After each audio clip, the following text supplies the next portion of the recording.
Guys question number 16 को देखते हैं। ये सेकंड लास्ट क्वेश्चन है इस पर्टिकुलर टॉपिक का, प्रोजेक्टाइल मोशन। बहुत हल्ला काट रहे थे ना कमेंट करके, प्रोजेक्टाइल मोशन। लो हो गई प्रोजेक्टाइल मोशन, सब खत्म।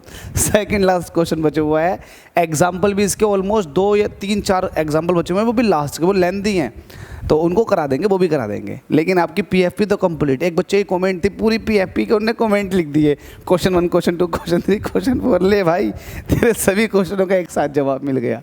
ठीक है भाई, चलो इस क्वेश्चन को लगाओ। इस क्वेश्चन में आपसे कह रहा है, देखो आपसे कह रहा है a body is projected such that, एक बॉडी को प्रोजेक्ट किया गया है। ठीक है, इस तरह से किया गया है कि इसकी kinetic energy at the top is 3/4। देखो टॉप पर जो इसकी काइनेटिक एनर्जी है वो 3/4 है of its initial kinetic energy. मतलब जो टॉप पर इसकी काइनेटिक एनर्जी आई है वो इनिशियल काइनेटिक एनर्जी का 3/4, मतलब 75%।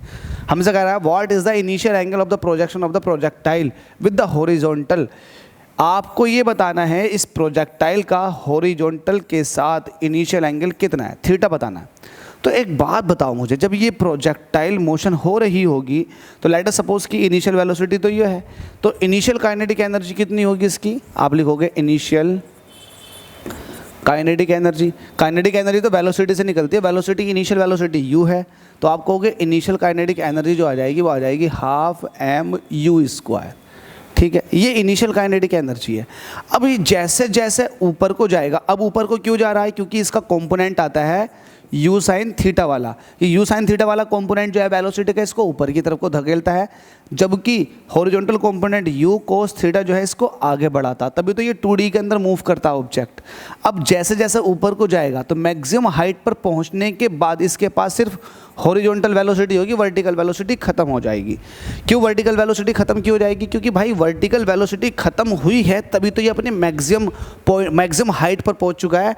तभी तो आप देखो ना, अब body is projected such that it's kinetic energy at the top, तो टॉप पर जब पहुंच चुका है तो इसका मतलब ये है ना कि इससे ऊपर और नहीं जाएगा। जब इससे ऊपर और नहीं जाएगा तो इस वक्त इसके पास जो काइनेटिक एनर्जी होगी वो सिर्फ हॉरिजॉन्टल वेलोसिटी की वजह से होगी।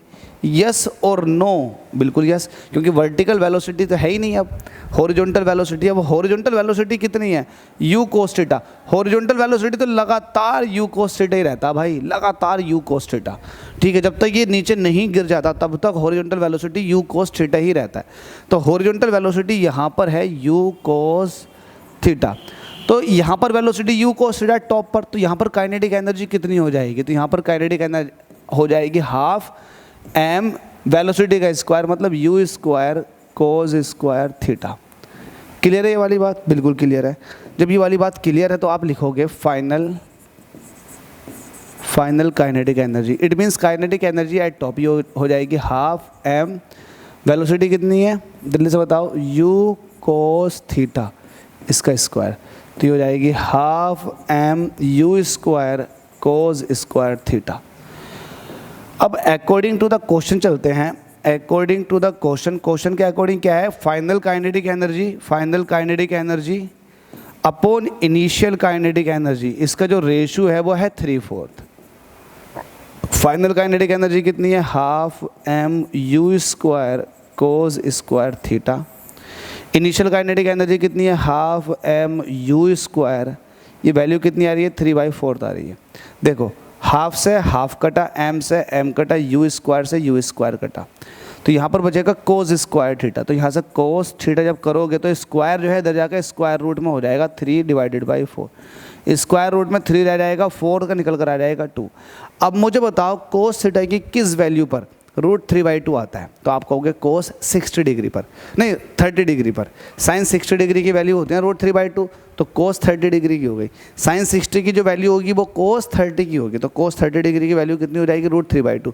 इसको आप कह सकते हो cos 30 डिग्री, तो cos से cos कट जाएगा, थीटा = आ जाएगा आपके पास 30 डिग्री। यही आपसे पूछा गया था कि एंगल ऑफ प्रोजेक्शन बता दो, तो थीटा = कितना आ जाएगा आपके पास, 30 डिग्री। होप सो समझ में आ गया होगा, इतना टफ नहीं था। थैंक यू सो मच, जितना हो सके वीडियो को शेयर करके आग लगा दो। धन्यवाद जी एक बार फिर से।